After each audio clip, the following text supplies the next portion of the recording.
There's a problem, because when I pictured doing this in my head, there weren't so many of you.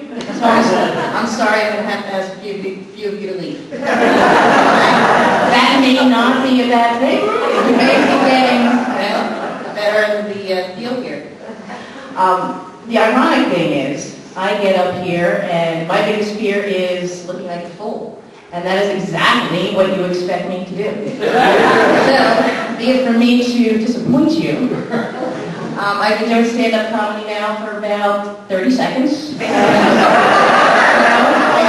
I think it's going pretty well.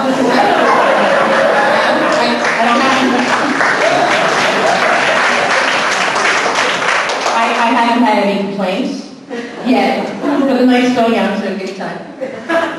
People who knew that I was going to do this came up to me and said, "Jill, you nuts? Aren't you afraid of getting up in front of a bunch of people and looking stupid and having them boo and hiss at you and calling you dumb and telling you to sit down and shut up?" And I said, "Well, in my day job, I get up in front of a bunch of people. I tend to look stupid sometimes. Run the risk of having somebody yell and boo and hiss at me and tell me to sit down and shut up, and I call that person Your Honor." Yeah, God certainly got my attention with this comedy thing. About a year ago, he told me that I wanted to do this. So I believe that God will do anything to get your attention, and he will use so many different people to do that. He uses people in so many different ways. And who did God use to get my attention? Let me see. Mother Teresa? No, it wasn't Mother Teresa. No, not Billy Graham either. Not him. No, not even Pope John Paul II. No, who did God use? This man.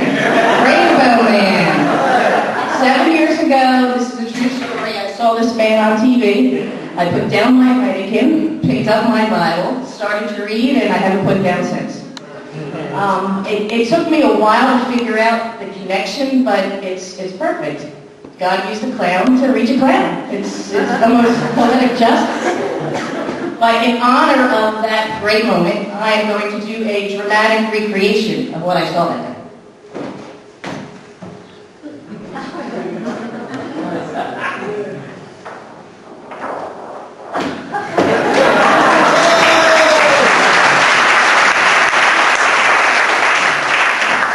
That day, Rainbow Man didn't have a shirt on, and he had his chest painted.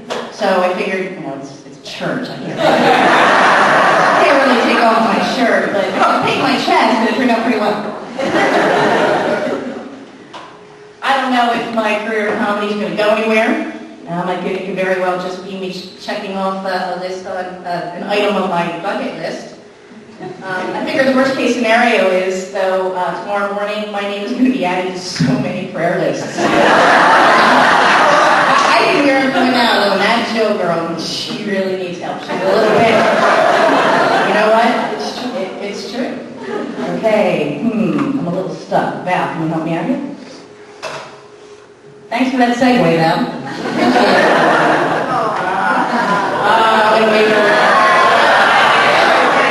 I'll remember to take that out of the gap. Right now I'm going to talk about my late husband, Mike. He's not dead, he's just late for everything. I'll introduce you when he gets here. We do have a lot in common. We love to go camping, we have 2 kids. We're both creative, we like to stay home and just hang around the family unit. We do have one major thing that's different. He is 16 years older than I am.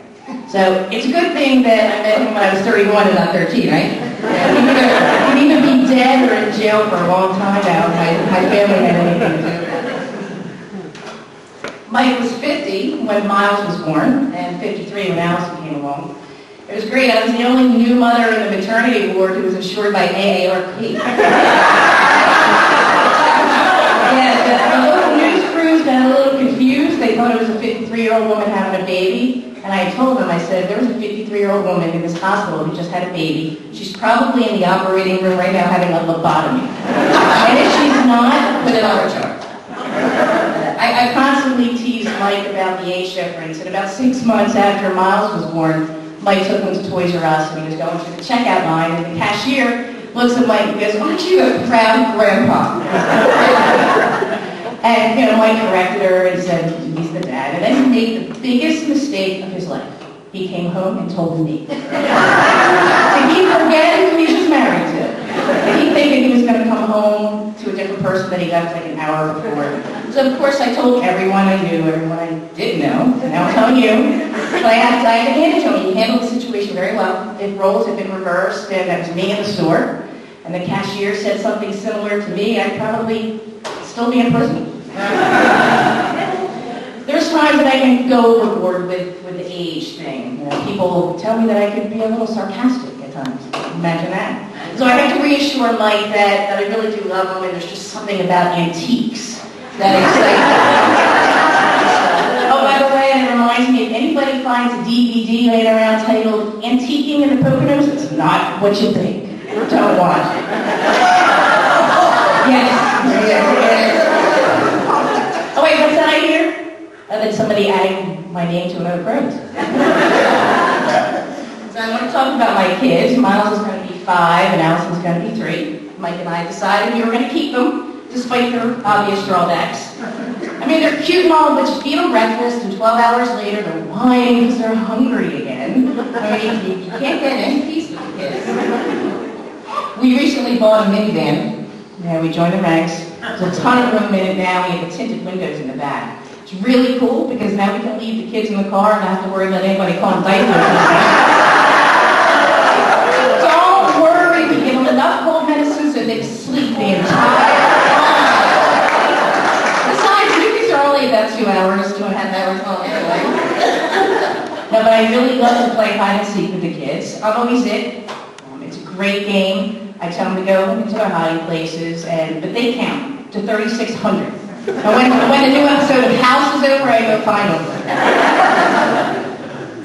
Other family favorites that we have are the tie me up with duct tape game, and run alongside the car on the way home from school and the babysitter game. I need to change the name of that second one, make it a little catchier, but the duct tape game is really great. You have blue duct tape, pink duct tape, and yellow for those expectant parents who just want to be surprised. Wait, I guess I kind of lost any chance at a Senate seat, didn't I?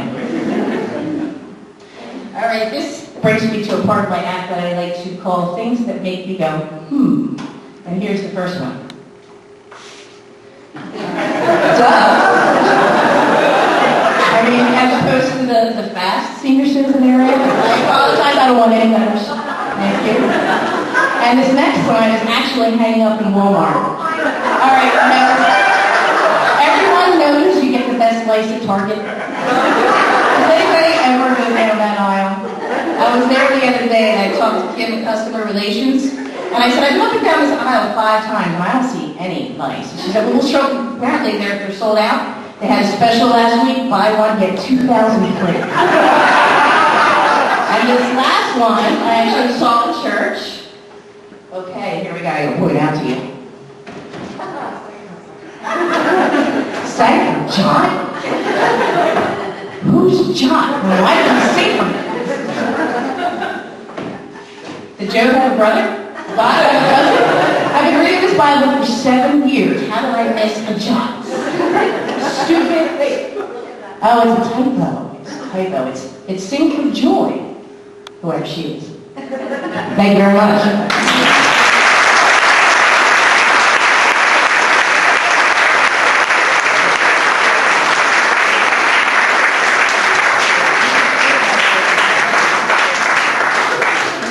Thank you.